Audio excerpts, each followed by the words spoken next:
वणी तालुक्यातील वडगाव धंदीर येथील भूखंड विक्री प्रकरणात बनावट कागदपत्रे तयार करून फसवणूक केल्याचा धक्कादायक प्रकार समोर आला आहे। विशेष म्हणजे एका पत्रकाराचीच फसवणूक झाल्याने आणि पोलिसांनी तब्बल 18 महिने कारवाई टाळल्याने शुक्रवारी वणी पोलीस ठाण्यात संतापाचा उद्रेक पाहायला मिळाला।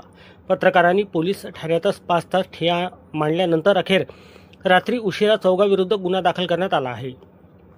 तक्रारदार सूरज रमेश चाटे यांनी आणि संध्या संजय तरवटकर यांनी जुलै 2024 मध्ये वडगाव येथील गट क्रमांक 15-1 मधील प्लॉट क्रमांक 30चा व्यवहार केला होता।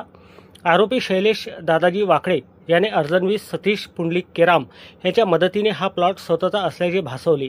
यासाठी तत्कालीन तलाठी रवींद्र निळकंठ उपरे आणि मंडळ अधिकारी राजू निळकंठ डोंगरे यांनी संगनमत करून खोटे फेरफार आणि बनावट सातबारा तयार केला। तक्रारदारांनी 1,20,000 रुपये धनादेशाद्वारे दिल्यानंतर हा भूखंड प्रत्यक्षात दुसऱ्याच मालकीचा असल्याचे आणि फेरफार क्रमांक 1539 हा बनावट असल्याचे उघड झाले।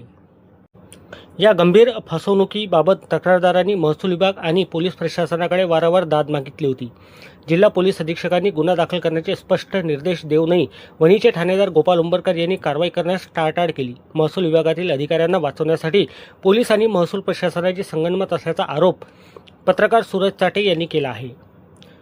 शुक्रवारी सायंकाळी 5 वाजताच्या सुमारास वणीतील 20 ते 25 पत्रकारांनी थेट पोलीस स्टेशन गाठले। ठाणेदारांनी उडवाउडवीची उत्तरे दिल्याने संतापलेल्या पत्रकारांनी ठाणेदारांच्या दालनासमोरच चटई टाकून ठिय्या आंदोलन सुरू केले। परिस्थिती चिघळत असल्याचे पाहून माजी आमदार संजीव रेड्डी बुतकोरा यांनी पोलीस ठाण्यात धाव घेतली। त्यानंतर रात्री 9 वाजता आमदार संजय देरकर हे देखील मुंबईवरून थेट वणी पोलीस ठाण्यात पोहोचले। लोकप्रतिनिधी पत्रकारांच्या मागणीला पाठिंबा देत दोषीवर कारवाईचे निर्देश दिले। अखेर रात्री 10 वाजता पोलिसांना नमते घ्यावे लागले। पोलिसांनी या प्रकरणी आरोपी शैलेश वाकडे, सतीश केराम, तलाठी रवींद्र उपरे व मंडळ अधिकारी राजू डोंगरे यांच्या विरुद्ध भारतीय न्याय संहितेच्या कलम 318(4), 336(3), 340(2) आणि 3(5) अन्वये गुन्हा दाखल केला आहे। सर्व पुरावे उपलब्ध असूनही केवळ महसूल अधिकाऱ्यांना वाचवण्यासाठी 18 महिने टाळाटाळ करण्यात आली। जिल्हा पोलीस अधीक्षकांच्या आदेशालाही जुमानले जात नव्हते। हा लढा केवळ एका पत्रकाराचा नसून भ्रष्ट यंत्रणेविरुद्ध होता, अशी प्रतिक्रिया तक्रारदार सूरज चाटे यांनी दिली। या प्रकरणाने वणीतील महसूल आणि पोलीस विभागातील साठेलोटे चव्हाट्यावर आले असून आता या प्रकरणाची उच्चस्तरीय चौकशी होणार का याकडे सर्वांचे लक्ष लागले आहे।